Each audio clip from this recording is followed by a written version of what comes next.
Morning बच्चों। कक्षा 8 में संस्कृत विषय में हम पढ़ रहे हैं तीसरा पाठ बीजी भाषा। पिछली 2 क्लास इस पाठ की हो चुकी हैं। उन 2 क्लासों में हमने पढ़ा था कि किस प्रकार से हमारा जो भारत देश है वो डिजिटल क्रांति के कारण बीजी भारत डिजिटल इंडिया के नाम से वो जाना जाने लगा है। जैसे जैसे परिवर्तन चलता रहता है वैसे वैसे हम भी आगे बढ़ते रहते हैं।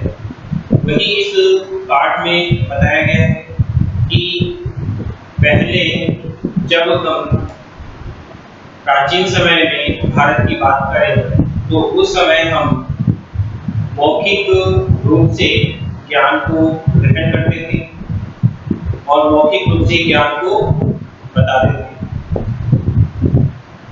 जैसे जैसे समय बदलता गया वैसे वैसे नए नए आविष्कार नए नए परिवर्तन होते गए। पहले विद्या या ग्रंथ साहित्य हम सब मौखिक रूप से उनको ग्रहण करते थे, फिर उनको हम ताड़ के वृक्ष या ताड़ के पत्तों या भोज पत्रों पर हम उसको लिखने लगे। यानी कि जो भी हमारा ज्ञान था मौखिक ज्ञान था उस ज्ञान को हम उसके ऊपर लिखने लगे ताड़ के पत्तों और भोज पत्रों के ऊपर। फिर धीरे धीरे कागज का आविष्कार हुआ। कागज का आविष्कार होने के बाद जब हम अपने मन के भावों को उस कागज के जरिए कलम के जरिए हम उस कागज पर लिखने लगे और हमारा जो भी सूचना होती थी जो भी समाचार हम भेजते थे उस कागज के माध्यम से हम एक दूसरे को भेजते थे। तो जिस प्रकार से हमारा देश प्रगति कर रहा है उस प्रकार से तो हमारा देश डिजिटल इंडिया कहना बहुत ही अच्छी बात है कि पहले हम भौगोलिक दृष्टि से बहुत दूर माने जाते थे, लेकिन जैसे जैसे डिजिटल क्रांति हुई हम इंटरनेट के सामने आए। इंटरनेट के द्वारा हम कुछ सीखे कुछ ज्ञान बांटा, तो उस इंटरनेट के माध्यम से हमने हमारे भारत देश को डिजिटल बना दिया, जिसके माध्यम से हम जो भी कार्य करते थे इंटरनेट के माध्यम से करते थे और तुरंत हमारे समाचार या जो भी जो चीजें करते थे वो तुरंत इंटरनेट के माध्यम से ये हमारे पास पहुंच जाती थी और दूसरे के भी पहुंच जाती थी। इसी प्रकार की कोई भी जानकारी हम प्राप्त करते हैं तो वो जानकारी भी हम इंटरनेट के माध्यम से तुरंत प्राप्त कर लेते हैं। तो डिजिटल का मतलब ये है कि हमारा जो भी आदान प्रदान है सूचना का प्रसारण है या कोई वस्तु खरीदना है उसको घर बैठे ही हम ऑनलाइन की मदद से हम खरीद सकते हैं और ऑनलाइन ही हम उसको पेमेंट उसका पैसा हम जमा कर सकते हैं। प्राचीन समय में फिर कागज के आविष्कार के बाद टाइपिंग मशीन आई। टंकण मशीन से हम टाइप करने लगे। तो जो भी टाइप हम करते थे वो टाइप बहुत समय तक सुरक्षित रहती थी। उसको जब चाहे हम उसको निकाल कर देख सकते थे, जब चाहे उसको दूसरा रूप उसका निकाल सकते थे। फिर टाइप मशीन के बाद में कंप्यूटर है, टंकण उसको बोलते थे। कंप्यूटर के माध्यम से फिर हमने और भी नित्य नई चीजें ढूंढनी शुरू करी। तुरंत हम समाचार भेज सकते थे, लिख सकते थे, टाइप कर सकते थे और उसको तुरंत में भेज सकते थे। तो उस समय कंप्यूटर जब आया तो उस समय कागज की उपलब्धता कम हो गई। कागज को कम काम में लेने लगे हम और कम काम लेने की वजह से हमारा जो वातावरण था पर्यावरण था वो भी अच्छा रहने लगा, क्योंकि कागज का जो उद्योग होता है उस कागज उद्योग के लिए पेड़ों को काटना पड़ता है और पेड़ों को जब काटेंगे तो पर्यावरण सुरक्षित नहीं रहेगा। इसीलिए जैसे संचार क्रांति की प्रौद्योगिकी तकनीकी क्रांति शुरू हुई, वैसे कंप्यूटर का आविष्कार हुआ। कंप्यूटर के आविष्कार के द्वारा हम कागज की उपलब्धता कम करने लगे। जो भी हम चीजें प्राप्त करते थे वो उस कंप्यूटर में संग्रहण में सुरक्षित रहती थी, उसको जब चाहे हम निकाल सकते थे। इसके बाद हमने पढ़ा कि कंप्यूटर के बाद में हम जब सामान लेने या जो भी कुछ लेने जाते थे तो उसके लिए हम वस्तुओं को खरीदना पड़ता था, और वस्तुओं को खरीदने के लिए अब रुपयों की आवश्यकता नहीं है, क्योंकि सारा कार्य डेबिट कार्ड क्रेडिट कार्ड के माध्यम से हम एक दूसरे को ट्रांसफर कर सकते हैं, एक दूसरे से ले सकते हैं। तो उस डिजिटल क्रांति में डेबिट कार्ड है, क्रेडिट कार्ड है, उससे हम रुपयों को इधर से उधर आदान प्रदान कर सकते हैं। फिर बैंक भी सभी कार्य अपने कंप्यूटर के माध्यम से करते थे, तो कोई भी कार्य होता था तो कंप्यूटर के माध्यम से हम करते थे। बैंक भी अब संगणक का प्रयोग करने लगे हैं, तो उनका भी आदान प्रदान इंटरनेट के माध्यम से, संचार क्रांति के माध्यम से होने लगा है। और उसके बाद चल दूरभाष यंत्र जो आया, उस चल दूरभाष यंत्र के द्वारा हम विभिन्न प्रकार के एप्लीकेशन अनुप्रयोग डाउनलोड करते हैं मोबाइल में। फिर उन एप्लीकेशनों की मदद से हम कहीं पर भी किसी को भी पैसे रुपये ट्रांसफर कर सकते हैं, चाहे हम रेल का टिकट बुक कराएं या हवाई जहाज का टिकट लें, तो उनके लिए भी हम मोबाइल के द्वारा हम रुपयों को जमा करा देते हैं। कई ऐसे ऐप है जो रुपये जमा करा देते हैं, फिर उसे वापस हम लेते हैं, तो उससे जो संदेश आता है वो हमारे ईमेल पे या हमारे मोबाइल पर वो संदेश आता है, उसको दिखाकर हम एक जगह से दूसरी जगह की यात्रा हम कर सकते हैं। तो इस प्रकार से डिजिटल क्रांति प्रारंभ हुई है और रुपयों का आदान प्रदान भी डिजिटल तरीके से होने लगा है। अब आपको जेब में रुपये ले जाने की आवश्यकता नहीं है, अपने जेब में मोबाइल रखें और उससे संबंधित जो ऐप है उस ऐप से हम पैसे को ट्रांसफर कर सकते हैं, जो चाहे चीज हम ले सकते हैं। इसलिए अब रुपयों की आवश्यकता कम हो गई है। अब सब कुछ डिजिटल के माध्यम से, बैंक के माध्यम से, क्रेडिट कार्ड डेबिट कार्ड के माध्यम से हम सब कुछ चीजें खरीदने में सक्षम है। तो इस प्रकार से चिकित्सालयों में भी इस तरह का प्रयोग होने लगा है। वहाँ भी हम किसी भी बीमारी का इलाज करना चाहते हैं तो रुपयों की आवश्यकता नहीं पड़ती है, क्योंकि हम ऑनलाइन ही इंटरनेट के माध्यम से या ऐप के माध्यम से या ई बैंक के माध्यम से, क्रेडिट कार्ड के माध्यम से हम अमाउंट जो भी रुपया होता है, बीमारी का जो भी खर्चा होता है, वो सब हम उसके द्वारा जमा कर सकते हैं। तो इस प्रकार से डिजिटल क्रांति के द्वारा हमारा देश आगे बढ़ रहा है और निरंतर ही आगे प्रगति करेगा। ये दो पैराग्राफ मैंने आपको पिछली 2 क्लासों में आपको पढ़ाए थे। अगला जो हमारा पैराग्राफ है, इस पैराग्राफ में भी इसी प्रकार की सूचनाएं बताई गई हैं कि किस प्रकार से डिजिटल क्रांति के द्वारा हम रुपयों की आवश्यकता पर निर्भर नहीं है, हम अपने रुपयों को कहीं से भी कभी भी बैंक से निकाल सकते हैं और कभी भी किसी को जमा करा सकते हैं। और इंटरनेट के माध्यम से जितनी जानकारियाँ हमें जो मिलती है उस जानकारियों में कोई फायदा होता है, और कोई भी चीज़ हमारे से अछूती नहीं है, हम सब चीज़ के बारे में जान सकते हैं। इंटरनेट के माध्यम से हम मान लीजिए हमको किसी दूसरे देश के बारे में जानकारी प्राप्त करनी है कि वहाँ पे कैसी जलवायु होगी, कैसा पर्यावरण होगा, वहाँ का खान पान क्या होगा, वहाँ किस प्रकार के आवागमन के साधन होंगे, वो सब हम घर बैठे ही प्राप्त कर सकते हैं। तो इसके माध्यम से, इंटरनेट के माध्यम से, मोबाइल के माध्यम से उसको प्राप्त कर सकते हैं और हम जब चाहे वहाँ जा सकते हैं, क्योंकि सारा काम डेबिट कार्ड क्रेडिट कार्ड के द्वारा हम ऑनलाइन टिकट जमा कर सकते हैं, ऑनलाइन टिकट खरीद सकते हैं, उनको दिखाकर हम जब चाहे जब इस देश से दूसरे देश, एक राज्य से दूसरे राज्य में हम प्रवेश कर सकते हैं, जा सकते हैं। इससे ये मालूम होता है कि हमारा जो भारत देश है वो भी अब डिजिटल अर्थात पूर्ण रूप से डिजिटल हो चुका है और सभी प्रकार की सामग्रियां यहाँ उपलब्ध है, सभी प्रकार की चीजें यहाँ उपलब्ध है और वो सभी चीजें इस इंटरनेट के माध्यम से हमें घर बैठे ही प्राप्त हो जाती है। मान लीजिए हम विदेश की कोई चीज खरीदना चाहते हैं और घर बैठे खरीदना चाहते हैं तो हम उसको ऑनलाइन ऐप के द्वारा उसको हम घर बैठे भी मंगा सकते हैं और घर बैठे उनके पैसे ट्रांसफर कर सकते हैं। इतनी सुविधा तो हमें डिजिटल क्रांति ने दी है और भी कई नए उद्योग किए जा रहे हैं जिसके द्वारा हमारा जो भारत देश है वो डिजिटल इंडिया के नाम से पूरे विश्व में प्रसिद्ध हो रहा है। चलते हैं अब इसके आगे का जो पैराग्राफ है, ये अंतिम पैराग्राफ है इस पार्ट का। उसके बाद ये पार्ट जो है हमारा डिजी भारत में समाप्त होता है। देखते हैं इस पार्ट का गद्यांश।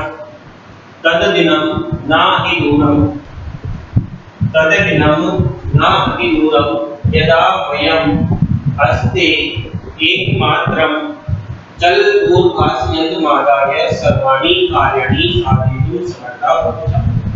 तददिन, तद मतलब वह दिन न अति दूरम, अति दूर नहीं है, यानी कि वह दिन अब ज्यादा दूर नहीं है। यदा जब वयम हम सब हस्ते हाथ में एकमात्र चल दूरभाष यंत्र आधार मोबाइल को लेकर के सर्वाणी सभी कार्य सफल होने में समर्थ होंगे।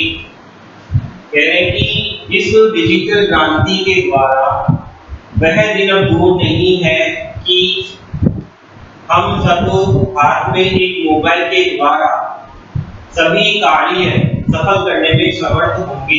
यानी कि हमारे हाथ में डिजिटल क्रांति ने एक ऐसी चीज दे दी है जिससे हम घर बैठे किसी भी चीज को प्राप्त कर सकते हैं और वो क्या है, चल दूरभाष मोबाइल। तो कह रहे हैं कि वह दिन अब ज्यादा दूर नहीं है जब हम सब हाथ में एक मोबाइल लेकर के सभी कार्य सफल कर सकेंगे। वस्त्र पुटके रूप्यकाणां आवश्यकता न भविष्यति। अब वस्त्र पुटके का अर्थ होता है जेब। वस्त्र पुटके, वस्त्र पुटके का अर्थ होता है जेब। जेब में सभी व्यक्ति के वचन है वस्त्र पुटके। तो जेब में रूप्यकाणां, रुपयों की आवश्यकता न भविष्यति, आवश्यकता नहीं होगी। पासबुक, चेकबुक इत्यादि आवश्यकता नहीं भविष्यति।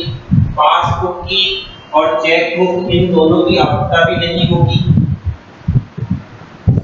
पठनार्थम, पढ़ने के लिए, पुस्तकानां, पुस्तकों का, समाचार पत्राणां, समाचार पत्रों का, अनिवार्यता, अनिवार्य, समाप्त प्राय भविष्यति, अनिवार्यता समाप्त प्राय हो जाएगी। तो कह रहे हैं कि आने वाला जो भविष्य है, आने वाला जो दिन है, इस डिजिटल क्रांति के द्वारा, इस डिजिटल माध्यम के द्वारा वह दिन जब ज्यादा दूर नहीं है कि अब हम एक हाथ में मोबाइल लेकर के सभी कार्य सफल करने में समर्थ होंगे। जेब में रुपयों की आवश्यकता नहीं होगी। पासबुक और चेकबुक इन दोनों की आवश्यकता भी नहीं होगी। अभी क्या होता है कि जब भी हम किसी को रुपए जमा कराते हैं तो उस रुपए जमाने के लिए या तो हम नकद रुपए जमा कराते हैं या फिर चेक के द्वारा जमा कराते हैं, या फिर हमें कोई अपनी बैंक की जानकारी प्राप्त करनी हो तो जानकारी प्राप्त करने के लिए हम पासबुक का सहारा लेते हैं कि पासबुक को जाकर बैंक में जाकर उसकी डिटेल लिखवा के लेके आते हैं। लेकिन जैसे जैसे समय बदलता जा रहा है, जैसे जैसे समय परिवर्तन होता जा रहा है, वैसे वैसे डिजिटल क्रांति बढ़ गई है कि हम घर बैठे सारी चीजें एक साथ कर सकते हैं। वो किसके द्वारा, मोबाइल और इंटरनेट के द्वारा। तो कह रहे हैं कि हमारे लिए पढ़ने के लिए पुस्तकों की, समाचार पत्रों की अनिवार्यता में शामिल जाएगी, क्योंकि हमें जब हमारे पास में चल दूरभाष यंत्र मोबाइल आ जाएगा तो हम किसी प्रकार की कोई सी भी क्लास की या किसी भी सब्जेक्ट से संबंधित कोई भी बुक हमें चाहिए तो हम उस बुक बुक को उस मोबाइल में आराम से देख सकते हैं, पढ़ सकते हैं और फिर लिख भी सकते हैं। इसी प्रकार समाचार पत्रों यानी कि समाचार पत्रों में जो रोजाना की समाचार आते हैं, रोजाना के कार्य आते हैं, रोजाना की घटनाएं आती है, उन घटनाओं को भी हम मोबाइल के द्वारा हम प्राप्त कर लेते हैं। तो इस प्रकार से मोबाइल के द्वारा हम पढ़ने की किताबों की, समाचार पत्रों की अनिवार्यता पूर्ण समाप्त हो जाए, क्योंकि घर बैठे हमें ये सारी चीजें प्राप्त होने लग जाएंगी। लेखनार्थम अभ्यास पुस्तिकाया तदस्य वा नूतन ज्ञान अन्वेषणार्थम शब्दकोशस्य अपि आवश्यकता न भविष्यति। कह रहे हैं कि लेखनार्थम लिखने के लिए अभ्यास पुस्तिका की और कागज की नए ज्ञान को ढूंढने के लिए शब्दकोश की भी आवश्यकता नहीं होती। यानी कि डिजिटल क्रांति के द्वारा, संचार क्रांति के द्वारा हम लिखने के लिए अभ्यास पुस्तिका और कागज की भी आवश्यकता हमें नहीं होगी, क्योंकि जो चीज हम लिखना चाहते हैं और उसको हम भेजना चाहते हैं वो मोबाइल के द्वारा भेज सकते हैं और मोबाइल के द्वारा ही उसको भेज सकते हैं, और जिसको भेजेंगे वो तुरंत उसको पढ़ लेगा और अपना आगे का काम करेगा।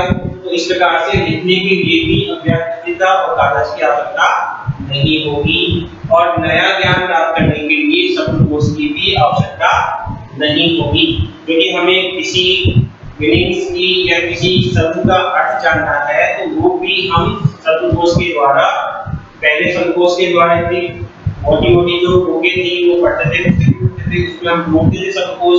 लेकिन अब मोबाइल ऐसा यंत्र हमारे पास में आ गया है जो सब प्रकार की जानकारी हमें उपलब्ध कराता है, चाहे वो शब्दकोश से संबंधित हो, चाहे पुस्तकों से संबंधित हो, चाहे समाचार पत्र से संबंधित हो, ऐसी सारी जानकारी, सारा नया ज्ञान उस मोबाइल के द्वारा भी प्राप्त हो सकता है। परिचित मार्गस्य ज्ञानार्थम मार्गदर्शस्य मानचित्रस्य आवश्यकता होती है भविष्यति। पहले क्या होता था, जब हम किसी अनजान जगह पे जाते थे, अनजान रास्ते पे जाते थे, तो हमें साथ में उसका पता और उसका नक्शा उनको लेके जाना पड़ता था कि इधर से हम निकल के इधर से ऐसे पहुंचेंगे। लेकिन अब उसकी भी आवश्यकता नहीं रही है, क्योंकि अब अपरिचित अर्थात अनजान मार्ग को जानने के लिए मार्गदर्शक के लिए मानचित्र का आवश्यकता की अनुभूति भी अब नहीं होगी, क्योंकि उस मोबाइल में ही हमें नक्शे द्वारा, मैप के द्वारा सारी जानकारी सब जगह का हमें पता प्राप्त हो जाता है। उसमें ये भी प्राप्त हो जाता है कि हमें कितनी दूर और चलना है, कितना किलोमीटर वो रास्ता है और किस प्रकार से वो रास्ता है, वो सारी जानकारी हमें उस मोबाइल में मैप के द्वारा हम जान सकते हैं। तो कहने की अनजान रास्ते को जानने के लिए भी मार्गदर्शक के रूप में मानचित्र की आवश्यकता भी अब अनुभव नहीं होगी। एतत् यह सर्वम एकेनेव, यह सब एक ही यंत्र के द्वारा करने में सक्षम हो सकते हैं। ये सब इसके द्वारा एक ही यंत्र के द्वारा करने में सक्षम हो सकते हैं, और वो यंत्र क्या है, चल दूरभाष है। इसके द्वारा हम ये सारी चीजें कर सकते हैं। शाकाहारी क्रियार्थम सब्जियों को बेचना, फल क्रियार्थम सब्जियों को खरीदना, फलों को खरीदना, विश्राम गृह होटलों में कमरे सुनिश्चित करना, अस्पतालों में सुविधा प्रदान करना, क्या बहुत सारे दान भी बहुना दानमपि दातुं च दूरभाष यंत्रेण। अब तो उस प्रकार का दान भी देने के लिए जन दूरभाष यंत्र में ही उपस्थित है, पर्याप्त है। दिचि भारतम इति अस्यां दिशि वयं भारतीयाः द्रुतगत्या अग्रेसराः। कह रहे कि एतत् सर्वम्, इस प्रकार सारी एक ही यंत्र के द्वारा पढ़े सकते हैं। कि पर जितना भी बताया गया है, क्या कहता है कि सभी पासबुक, चेकबुक पढ़ने की पुस्तकें, समाचार पत्र लिखने के लिए अभ्यास पुस्तिका, नया ज्ञान खोजने की आवश्यकता, अनजान रास्ते को जानना, ये सब एक ही ऐसे यंत्र के द्वारा करने में सक्षम हो गए हैं, एक ही यंत्र के द्वारा सक्षम हो सकते हैं। शाकाहारी क्रियाक्रम सब्जियों को फेंकने के लिए, फला क्रियाक्रम फलों को फेंकने के लिए, विश्राम विश्राम गृहों में कमरों को सुनिश्चित करना कि कमरा कोई खाली है या नहीं तो सुनिश्चित करना, चिकित्सालय यानी कि अस्पताल में जो प्रदान करना, ये भी सब एक ही यंत्र के द्वारा अर्थात मोबाइल के द्वारा हम करने में सक्षम हो गए हैं। अनेक प्रकार के दान भी देने के लिए जल दूरभाष यंत्र की पर्याप्त, यानी कि बहुत सारे ऐसे धनवान व्यक्ति भी हैं, दानदाता भी हैं, जो मोबाइल के द्वारा पैसों को ट्रांसफर करके, रुपये को ट्रांसफर करके दान कर देते हैं। मान लीजिए कोई व्यक्ति है वो दान करना चाहता है, अपना कुछ पैसा दान करना चाहता है, तो जिस संस्था को दान करना चाहता है उस संस्था से संबंधित वो एप्लीकेशन को देगा, उस एप्लीकेशन में कुछ कार्य होगा, उस कार्य को पूरा करने के बाद वो अपना पैसा उस संस्था में ट्रांसफर कर देगा, जिससे उसका दान भी पूरा हो जाएगा और उसके पास में पैसा भी पहुंच जाएगा। तो ये सब कार्य इसके द्वारा संभव हो गए हैं, जल दूरभाष के द्वारा ये कार्य सारे संपन्न हो गए हैं। डिजिटल भारतम इति अस्याम दिशि वयम भारतीय, डिजिटल भारत इस ऐसी दिशा में हम सब भारतीय तेज गति से आगे बढ़ते जा रहे हैं। डिजिटल इंडिया, डिजी भारत यानी कि डिजिटल इंडिया के माध्यम के द्वारा हम इतने इस दिशा में हम सब भारतीय तेज गति से आगे बढ़ते जा रहे हैं। इस प्रकार से ये हमारा जो पाठ था डिजी भारत ये समाप्त होता है। इस पाठ से संबंधित आपको किसी प्रकार की कोई जानकारी या कुछ समस्या हो तो आप मुझसे संपर्क कर सकते हैं। इस पाठ में हमने पढ़ा कि किस प्रकार से प्राचीन समय से लेकर वर्तमान समय तक की जो संचार क्रांति में परिवर्तन आया है, उस परिवर्तन के बारे में समझाया गया है। डिजिटल भारत क्या चीज है, डिजिटल इंडिया क्या है, इसके बारे में बताया गया है। तो इससे आप भी समझ गए होंगे कि इस पूरे पाठ में किस प्रकार से हमारे भारत देश को एक डिजिटल क्रांति के रूप में, डिजिटल इंडिया के रूप में पूरे विश्व में यह चर्चा में आ गया है। क्योंकि हमारा भारत देश अब इस दिशा में अनेक ऐसे कार्य कर रहा है जिससे पूरे विश्व में उस भारत देश का नाम हो रहा है। एक बार वापस इस गद्यांश को हम रिपीट करते हैं, इसका हिंदी करते हैं, आप लोग समझें। दिनम ना अति दूरम, वह दिन अत्यधिक दूर नहीं है। यदा, जब, यदा एक अव्यय शब्द है, यदा क्या है, अव्यय शब्द है। जब वयम हम सब हस्ते, हस्त धातु है इसमें, सत्यवती का एक वचन है। वह दिन अत्यधिक दूर नहीं है जब हम सब हाथ में एक मात्र चल दूरभाष यंत्र मारता है, एक मात्र मोबाइल लेकर के सर्वाणी कार्य सभी कार्य शारीरिक समर्था पूरे करने में समर्थ होंगे। वस्त्रपुट के जेब में, वस्त्रपुट के अर्थ है जेब, जेब में रुपये दाना, रुपयों की आवश्यकता न भविष्यति, रुपयों की आवश्यकता भी नहीं होगी। पासबुक, चेकबुक इत्यादि, पासबुक और चेकबुक इत्यादि इन दोनों की आवश्यकता न भविष्यति, आवश्यकता नहीं होगी। पठनार्थम, पठन प्लस अर्थम, पठनार्थम इसका सदिचिह्न करेंगे तो क्या होगा, पठन प्लस अर्थम, पठनार्थम एक संधि है इसमें, पढ़ने के लिए। पुस्तकानां, पुस्तकों को, पुस्तकों की, समाचार पत्रों का अनिवार्यता, यानी किताबों की और समाचार पत्रों की अनिवार्यता समाप्त प्राय भविष्यति, प्राय समाप्त हो जाएगी। यानी कि मोबाइल के द्वारा ही जब हम समाचार पत्र पुस्तकें पढ़ने लग जाएंगे तो इन दोनों की अनिवार्यता भी समाप्त हो जाएगी। लेखनार्थम, लेखन में अर्थम लिखने के लिए, अभ्यास पुस्तिका, अभ्यास पुस्तिका, कागज का, नूतन ज्ञान अन्वेषणार्थम, नूतन ज्ञान अन्वेषणार्थम यानी कि नए ज्ञान को खोजने के लिए। शब्दकोश से, शब्दकोश की भी आवश्यकता है, भविष्य आवश्यकता नहीं होगी। तो क्या कह रहे हैं कि जब हमारे पास में मोबाइल होगा उसके द्वारा ही हम सभी कार्य करेंगे। किताबें भी हम मोबाइल के द्वारा पढ़ेंगे, समाचार पत्र में जो भी घटनाएं आती है, नई जानकारी आती है, वो भी हम मोबाइल के द्वारा पढ़ लेंगे। और लिखने के लिए अभ्यास पुस्तिका की हमें जरूरत होती है, लेकिन मोबाइल के द्वारा भी यह हमारी जो आवश्यकता है वो समाप्त हो जाएगी, क्योंकि मोबाइल में ऐसी कुछ एप्लीकेशन के द्वारा हम उसमें लिख सकते हैं और लिखे हुए को आगे भेज सकते हैं। नूतन ज्ञान, कागज की भी हमें आवश्यकता नहीं होगी। नूतन ज्ञान अन्वेषणार्थम, नए ज्ञान को खोजने के लिए शब्दकोश की भी आवश्यकता नहीं होगी, यानी कि नई जानकारी हमें अगर प्राप्त करनी है उसकी भी शब्दकोश की भी आवश्यकता नहीं होगी। पहले शब्दकोश के द्वारा हम उसमें ढूंढा करते थे, लेकिन उसकी भी आवश्यकता नहीं होगी। परिचित मार्ग से ज्ञानार्थम, मार्गस्य मानसिकस्य आवश्यकता होती है, बिना भविष्यति। अपरिचित अनजान, जो परिचित नहीं है वो अपरिचित, यानी कि अनजान से हमें जाना नहीं, वो अनजान।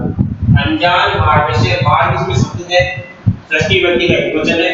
अनजान मार्ग के ज्ञानार्थम, ज्ञान के लिए। मार्गदर्शक, मार्गदर्शक शब्द है, इसमें षष्ठी विभक्ति का एकवचन है। मार्गदर्शक के, मानचित्र से, मानचित्र शब्द है, मानचित्र के षष्ठी विभक्ति का एकवचन। अनजान मार्ग के जानने के लिए।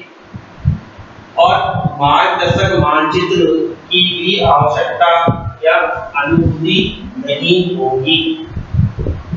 एतत् सर्वं एकेनैव यन्त्रेण कर्तुं शक्यते, यह सब कुछ एक ही यंत्र के द्वारा करने में सक्षम हो सकते हैं। शाकाहारी क्रियात्मक, सब्जियों को खरीदने के लिए। फल क्रियात्मक, फलों को खरीदने के लिए। विश्राम गृहेषु कक्ष सुनिश्चित कर्तुं, विश्राम गृहों में कमरों की सुनिश्चितता जानने के लिए कि धर्मशालाओं में कमरे खाली है, रुकने की जगह है या नहीं है, क्या क्या उसमें सुविधाएं हैं, वो भी हम इस एक यंत्र के द्वारा जान सकते हैं। चिकित्सालय शुल्क प्रदातुं, अस्पताल में शुल्क भी जमा करा सकते हैं, यानी कि जो भी हमारा खर्चा होता है उसको, उस खर्चे को हम इस मोबाइल के द्वारा जमा करा सकते हैं। बहुना दानमपि, बहुत सारा दान भी, बहुत प्रकार का दान भी देने के लिए जल दूरभाष यंत्रेण अलम, अलम मतलब पर्याप्त है। अलम का क्या है? पर्याप्त। अलम का मतलब है पर्याप्त। कह रहे हैं कि अस्पतालों में शुल्क देने के लिए देने के लिए बहुना दानमपि, बहुत प्रकार के दान भी देने के लिए। दा प्लस तुमुन, धातु में तुम करते हैं, दा प्लस तुमुन बराबर धातु देने के लिए जल दूरभाष यंत्र में यानी कि मोबाइल ही पर्याप्त है। डीजी भारतम इति अस्याम दिशि वयं भारतीय शुद्धगत्या, डीजी भारतम अर्थात डिजिटल भारत, संचार क्रांति में भारत, यह इस दिशा में हम सब भारतीय द्रुतगत्या, द्रुत गति शब्द है यहाँ पे, द्रुतगत्या तेज गति से, द्रुत गति शब्द है, स्त्रीलिंग का है, तो द्रुत गति से अर्थात तेज गति से अग्रेसर में आगे बढ़ रहे हैं। इससे आगे बढ़ रहे हैं हम, तेज गति से आगे बढ़ रहे हैं। किस क्षेत्र में आगे बढ़ रहे हैं? हम बढ़ रहे हैं डिजिटल दुनिया के क्षेत्र में हम आगे बढ़ रहे हैं। तो इस प्रकार से ये जो पाठ है श्रीजी भारतम, यह पाठ यहीं पर समाप्त होता है। इस पाठ में जितना भी आपको बताया गया, 3 क्लासें इस पाठ की हुई है। इन तीनों क्लासों में जो भी पैराग्राफ हमने पढ़ाया, उस पैराग्राफ को आप अच्छी तरह समझें, पढ़ें और उसका हिंदी आप करें। इससे हिंदी से संबंधित किसी प्रकार की आपको कोई जानकारी लेनी हो या आपको यह पाठ समझ में नहीं आया हो, इससे संबंधित आपको किसी प्रकार की कोई समस्या आती है तो आप उससे संपर्क कर सकते हैं। वैसे ये जो पाठ रहता है डिजिटल इंडिया, इसमें ऐसी कोई दिक्कत नहीं आनी चाहिए आपको, क्योंकि ये वर्तमान समय को देखते हुए ये पाठ लिखा गया है। और इस पाठ में हमारे भारत देश के बारे में पूरी जानकारी बताई गई है कि किस प्रकार से हमारा देश प्राचीन समय में कैसा था और वर्तमान समय में कितनी तरक्की कर चुका है। पहले हम पत्तों पर लिखा करते थे, मौखिक बोलते थे, फिर धीरे धीरे कागज का आविष्कार हुआ, उसमें हम लिखने लगे, फिर धीरे धीरे कंप्यूटर का आविष्कार हुआ, टाइप मशीन का आविष्कार हुआ, फिर मोबाइल का आविष्कार हुआ।